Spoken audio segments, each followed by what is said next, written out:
प्रणाम दोस्तों। आज हम डेथ एंड इनसाइड स्टोरी का जो अंतिम अध्याय है, अध्याय 12, उसके बारे में जानेंगे, जिसका शीर्षक है द फाइनल राउंड, अंतिम पर्याय। हम आपके इस जीवन को अंतिम जीवन बना सकते हैं, पर आपके जीवन को सबसे बेहतरीन नहीं बना सकते। वो खुद आप ही को करना पड़ेगा और उसके लिए आपको साधना करना चाहिए। आप ये बात मुझे संकल्प के रूप में दें कि आप साधना करेंगे। आध्यात्मिकता की एक बूंद, वन ड्रॉप स्पिरिचुअलिटी। जब सदगुरु 25 साल के थे, तब उनको आत्मस्वरूप का एक बड़ा एहसास हुआ। इसके बाद उन्होंने सोचा कि वो पूरी दुनिया को परमानंद में जीना सिखा देंगे। उन्होंने सोचा कि आनंद में जीने का यही तरीका है और पूरी दुनिया को ये सिखाने में क्या दिक्कत है। इस आनंद को सब महसूस कर सकते हैं, पर जैसे उम्र बीतते गया और बाल सफेद होने लगे, सदगुरु और परिपक्व हुए। इसीलिए वो सोचे कि अगर सभी को आनंद से जीना नहीं सिखाया जा सकता, तो अंततः उन्हें अच्छे से मरना तो सिखाया जा सकता है। सदगुरु इसके बारे में बहुत भावुक हैं, क्योंकि वो देखते हैं कि संसार में बहुत सारे लोग बहुत बुरी तरह से मरते हैं। अगर आप अच्छी तरह से जीना चाहते हैं तो ये बहुत अच्छी बात है, पर बाकी लोग अगर अच्छे से मरना भी जाने तो ये उनके लिए अच्छा चीज होगा। लोगों को अच्छी तरह से जीने के काबिल बनाने के लिए उनके ऊपर थोड़ा ज्यादा काम करना पड़ता है और ये सभी के लिए करना कठिन है, पर सभी लोगों को कम से कम अच्छे से मरना चाहिए। यह जरूरी इसलिए है क्योंकि जीवन मृत्यु के बाद अशरीर रूप में ज्यादा दिन रहता है और शरीर का समय उसके तुलना में बहुत कम है। जब एक जीवन अशरीर हो जाता है तो उसके जीवन का अनुभव स्वर्गीय आनंद जैसा या नरक के दुख जैसा हो, यह उसके मृत्यु कैसा हुआ उस पर ज्यादातर निर्भर करता है। इसीलिए अगर हम किसी को खूबसूरत तरीके से जीवन जीना नहीं सिखा सकते, तो उसे अंततः सही से मरना सिखा तो सकते हैं। लोग ऐसा सोच सकते हैं कि वो अच्छे से जी रहे हैं, पर ऐसा सच में नहीं है। लोग बड़े घर में रहते हैं, बड़ी गाड़ियां चढ़ते हैं, अच्छा कपड़ा पहनते हैं और दूसरों को देखते हैं कि उनके पास ये सब नहीं है और इस बात को लेकर वो बहुत खुश होते हैं। पर ये अच्छे से जीना नहीं है, परंतु एक रोग है। वो अपने को दूसरे से तुलना करते हैं जो उनसे अच्छे से नहीं जी रहा है और इसी कारण वो खुश होते हैं। जब आप किसी के खराब परिस्थिति से खुश हैं, तो वो एक रुग्ण मानसिकता है। सच में आनंद की जीवन वो नहीं है। अच्छे से जीना वो है जब आप यहाँ पर आराम से बैठे रह सकते हैं, ये परवाह किए बिना कि आपके पास कुछ है या नहीं। इसका भी परवाह किए बिना कि आपके पास खाने के लिए अन्न है या नहीं। आप बस अपने होने से ही आनंदित हैं।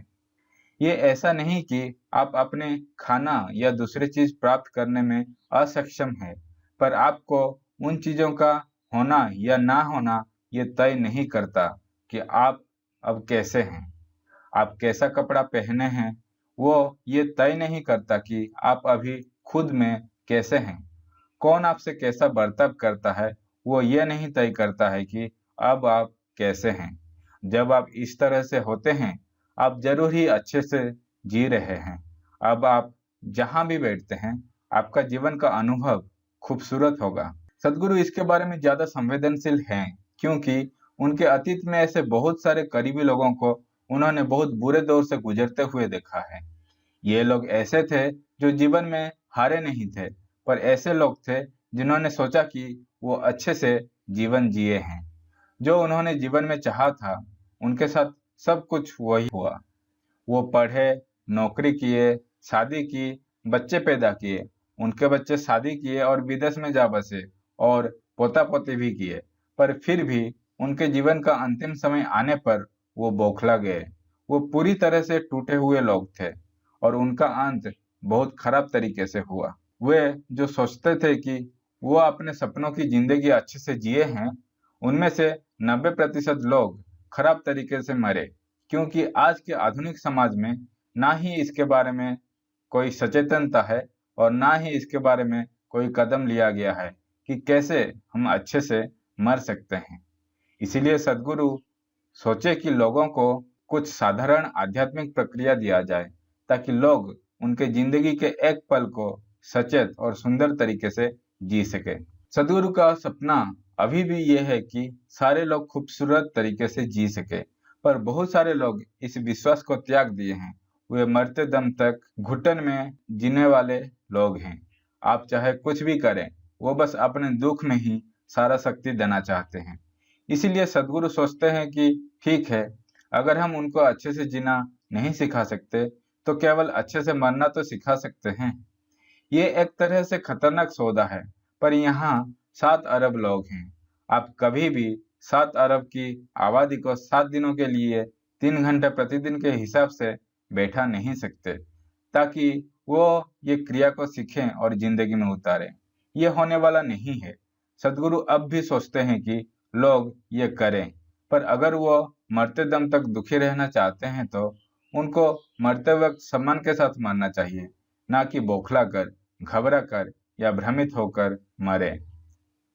कुछ हो ना हो, सभी के जीवन में मृत्यु अच्छी तरह से होना चाहिए। सद्गुरु सोचे थे कि वो ऐसा कभी नहीं करेंगे, पर वो अभी ज्यादा व्यवहारिक हो गए हैं। ऐसा क्योंकि संभावना और व्यवहारिक जीवन के बीच में एक फासला है जिसे सब चलकर तय करना नहीं चाहते, और जब तक कोई स्वेच्छा से चलना ना चाहे, आप उसे जबरदस्ती कभी भी ये रास्ता पार नहीं करवा सकते। आप उन्हें गाली दे सकते हैं, मीठी बातों से समझा सकते हैं या सख्ती से धक्का दे सकते हैं, पर उससे ज्यादा आप कुछ नहीं कर सकते। अगर आप उसके परे चले जाते हैं तो वो भाग जाएंगे, इसके बारे में कोई संदेह नहीं। सभी को अगर आप जरूरत से ज्यादा धक्का देंगे, वो भाग ही जाएगा, और सद्गुरु ये जानते हैं। अगर आप सभी को एक बंद कमरे में रख सकते हैं तो सद्गुरु उन पर भरोसा नहीं छोड़ेंगे, पर पूरे संसार को एक कमरे में बंद करके नहीं रखा जा सकता। ईसा योग केंद्र में भी ये संभव नहीं है। ज्यादा से ज्यादा वे कुछ लोगों को बंद कमरों में रख सकते हैं और उनको अंत तक धक्का दिया जा सकता है, पर यह सभी के लिए नहीं हो पाएगा। पर सद्गुरु सभी को अच्छे से मरना सिखा सकते हैं, क्योंकि ये ज्यादा समय नहीं लेता है और बहुत आसान है। सद्गुरु ऐसा रास्ता भी ढूंढ रहे हैं कि वो चाहे या ना चाहे, वो उनको इसको सिखा सकते हैं। वो उनमें ऐसा कुछ डालेंगे जो अंतिम समय आने पर स्वतः काम में आ जाएगा। आध्यात्मिक प्रक्रिया ना केवल सही से जीने के लिए है, अपितु ये लोगों को अच्छे से मरने के लिए भी है।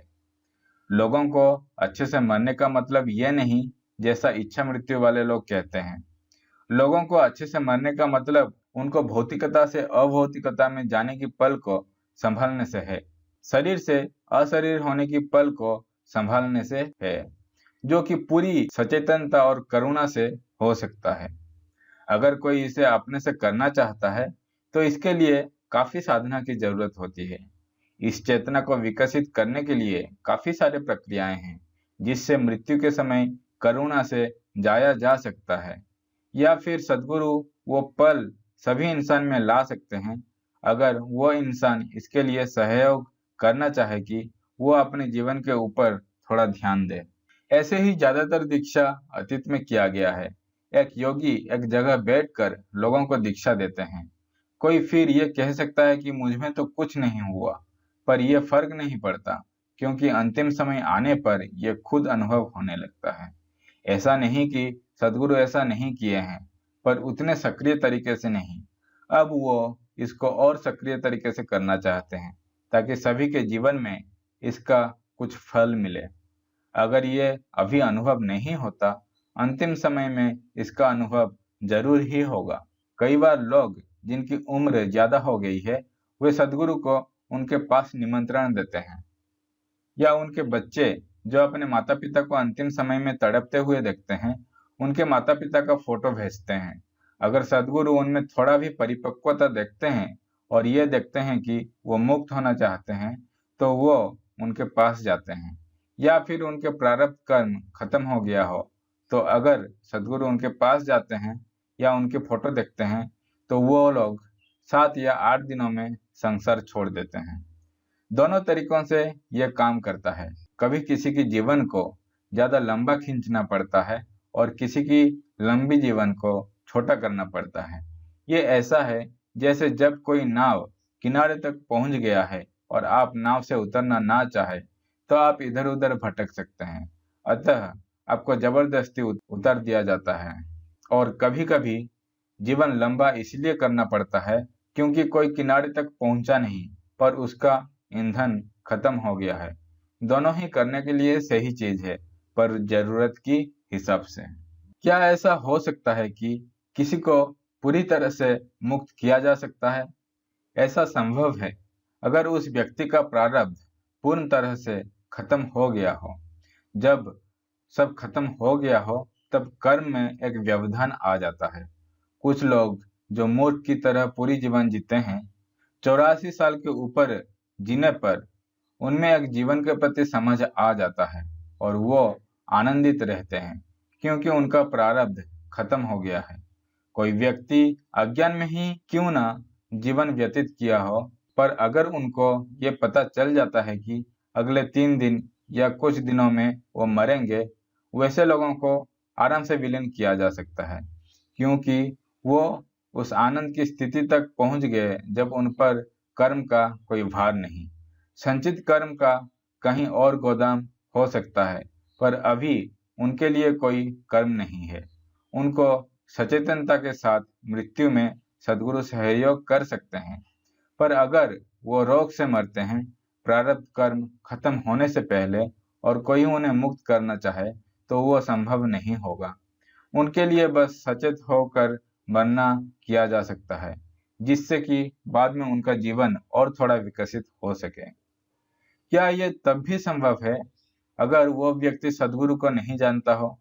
सद्गुरु कहते हैं कि जब वो ये सब बात करते हैं तो वो एक व्यक्ति के रूप में नहीं कर रहे हैं। व्यक्ति के हिसाब से आप उन्हें जान सकते हैं या नहीं भी जान सकते हैं, पर उन स्तर पर ऐसा कोई नहीं है जो उन्हें नहीं जानता हो, क्योंकि इस स्तर पर जो सद्गुरु हैं वो आप भी हैं। उस आयाम में कोई एक व्यक्ति विशेष नहीं होता, सब एक होते हैं। अतः ये फर्क नहीं पड़ता कि वो इंसान आपको जानता है या नहीं। सद्गुरु कई बार बोल चुके हैं कि वो ऐसे बहुत इंसान को दीक्षा दे चुके हैं जिन्हें वो मिले नहीं, अतः यह भी उस प्रकार है। अगर आप एक बार ये गलती किए, once you made a mistake of, मृत्यु एक बड़ा संभावना बन जाती है जब कोई इसमें सहायता करता है। सद्गुरु आपको मृत्यु में सहायता कर सकते हैं, पर वो आपको जीने में भी सहायता कर सकते हैं। ये बेहतर होगा कि आप अच्छे से जिएं, ना कि बस अच्छे से मरें। जब ये आपका अंतिम जन्म हो तो ये अच्छा है कि आप अच्छे से जिएं। जब चीजें उस हद तक पहुंच गए हैं कि आपके लिए या तो जीवन है या मृत्यु और कुछ नहीं, तब मुक्त होने का काम एक पल का हो जाता है। पर वहां तक पहुंचने के लिए आप कितना समय लेंगे यह आप पर निर्भर करता है। आप वहां शाम तक पहुंच सकते हैं या आप कुछ और जन्म तक अपेक्षा कर सकते हैं, पर अगर आप सद्गुरु तक पहुंचे हैं तो सद्गुरु आपको और जन्म का मौका नहीं देंगे, पर आप अपने जीवन का अंतिम समय तक अपेक्षा कर सकते हैं। पर जब आप तब तक अपेक्षा करेंगे तो जब मृत्यु आएगी आप एक तरह से निराशा से भर जाएंगे। जब मृत्यु दरवाजे पर दस्तक देता है, आपको अनायास ही ये महसूस होगा कि यह शरीर कुछ नहीं है। आपका सारा पढ़ाई और पदक कुछ काम नहीं आएगा। आपका पति, बच्चे और पत्नी आपके लिए और कोई मायने नहीं रखेंगे। आपके खूबसूरत कपड़े और कुछ मायने नहीं रखेंगे और आप पूरी तरह से निराश हो जाएंगे। सद्गुरु उस पल के लिए एक गीत की तरह अपेक्षा करेंगे, क्योंकि तब आप इस काम के लिए इच्छुक हो जाएंगे। पर अगर आप विवेकी हैं, अगर आप में कोई समझने की शक्ति है, तो आप अभी से मुक्ति के लिए इच्छुक होंगे, मौत के क्षण तक इंतजार नहीं करेंगे। पर अगर आप वो इच्छा अभी से नहीं करेंगे तो जो होना चाहिए आप उसके खिलाफ हो जाएंगे। जब आपके पास तोड़ने वाली मन है तो आप एक प्रतिरोध की दीवार के साथ सद्गुरु के पास जाएंगे और वो उस दीवार को तोड़ने की कोशिश करेंगे। ये पूरी नहीं जा सकती है, पर इसको थोड़ा बहुत तोड़ दिया जाएगा।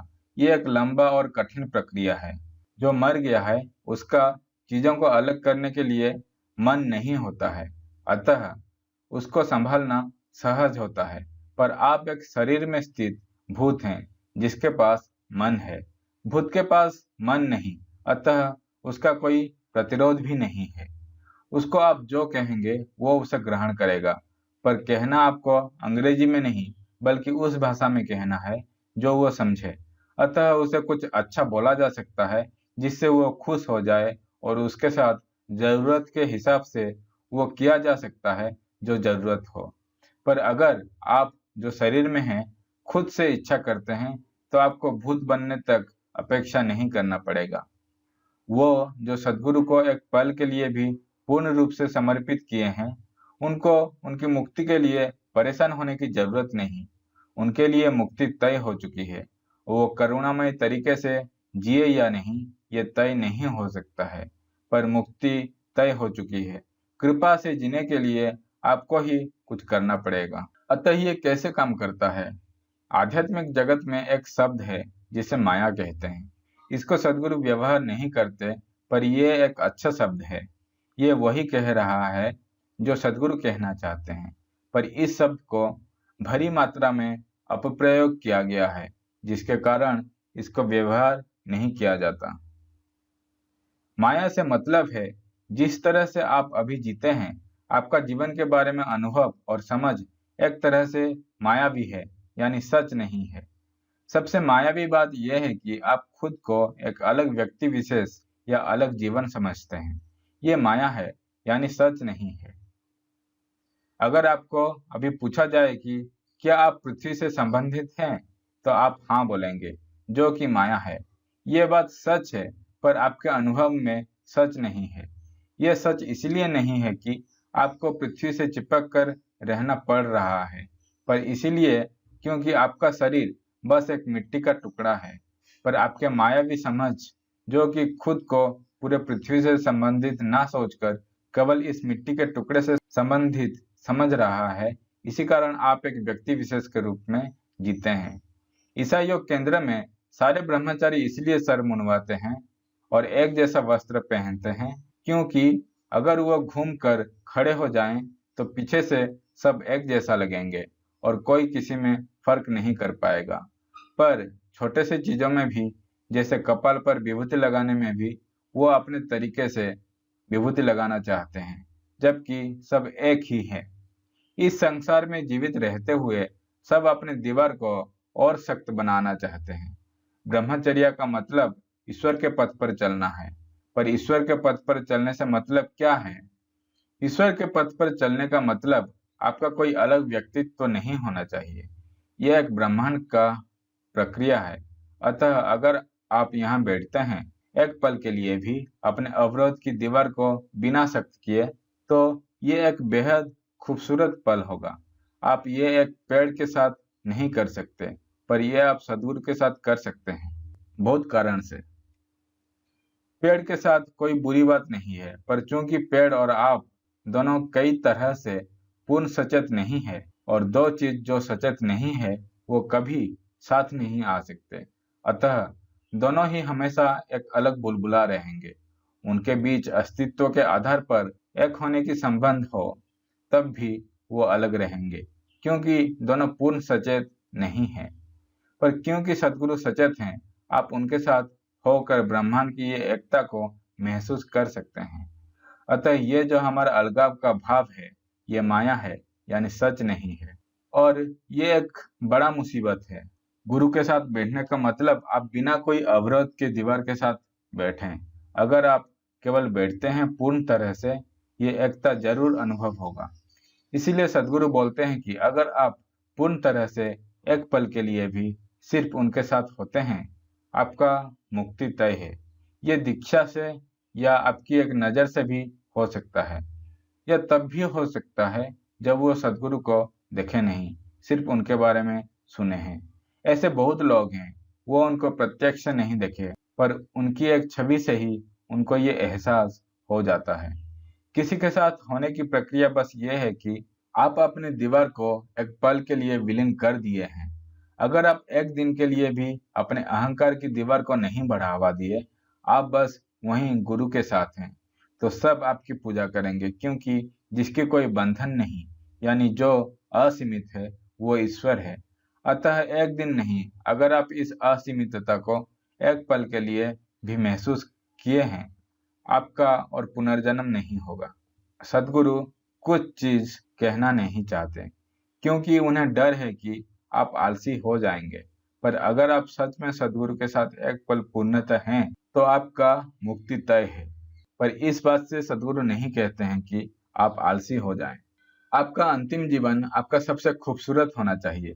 सद्गुरु इसको आपका अंतिम जीवन बना सकते हैं, पर इसको खूबसूरत बनाना आपका काम है। इसके लिए आपको साधना करना पड़ेगा और आपको ये सद्गुरु से वादा करना पड़ेगा। एक बार सद्गुरु अपने साधकों के साथ कैलाश यात्रा कर रहे थे। ये एक छोटा ग्रुप था और शाम को सत्संग होती थी, इसीलिए बातचीत काफी सहज था। तब सद्गुरु जीवन, मृत्यु, पुनर्जन्म, पूर्व जन्म आदि विषय पर बात कर रहे थे। अतः एक अमेरिका की स्त्री पूछी, सद्गुरु, हमारे लिए आपका शिष्य बनना खूबसूरत अनुभव है, पर आपको हमारे गुरु बनने का क्या अनुभव है? केवल एक अमेरिका की निवासी ही ऐसा पूछ सकता है। अतः सद्गुरु जवाब दिए, देखो, एक योगी बनना काफी खूबसूरत है और वो इससे कोई दूसरा नहीं बनना चाहते। पर एक गुरु बनना निराशा की विषय है, क्योंकि जो एक पल में हो सकता है, उसे लोग करने में पूरे जन्म लगा देते हैं। अगर आप सद्गुरु को एक पल भी देते हैं, तो वो ये जरूर तय कर सकते हैं कि आप मुर्दा हो जाए। आपको पता है कि कोई अगर आपको गोली मारता है, तो आप फिर से कहीं और जन्म लेंगे। पर अगर आप सद्गुरु को एक बार खुद को दें, वो आपको इस तरह से गोली मारेंगे कि आप फिर कभी जन्म नहीं लेंगे। आप मुक्त हो जाएंगे। अगर आप एक बार सद्गुरु के साथ पूर्णतः होने की गलती की, आपका मुक्ति तय है। अगर आप सच में पीछे रहना नहीं चाहते और इसके खिलाफ अंदर से अवरत तैयार नहीं करते, इसके अलावा आपका कई तरह से मुक्ति तय है। सद्गुरु आपके जीवन में दखल देना नहीं चाहते, पर आपकी मृत्यु वो अपने हाथ में रखते हैं। तो यहाँ पे अध्याय 12 समाप्त होता है। मैं यहाँ पे रखता हूँ। आपके अंदर जो परमात्मा है उसको प्रणाम। ओम नमः शिवाय। ओम नमः शिवाय। ओम नमः शिवाय।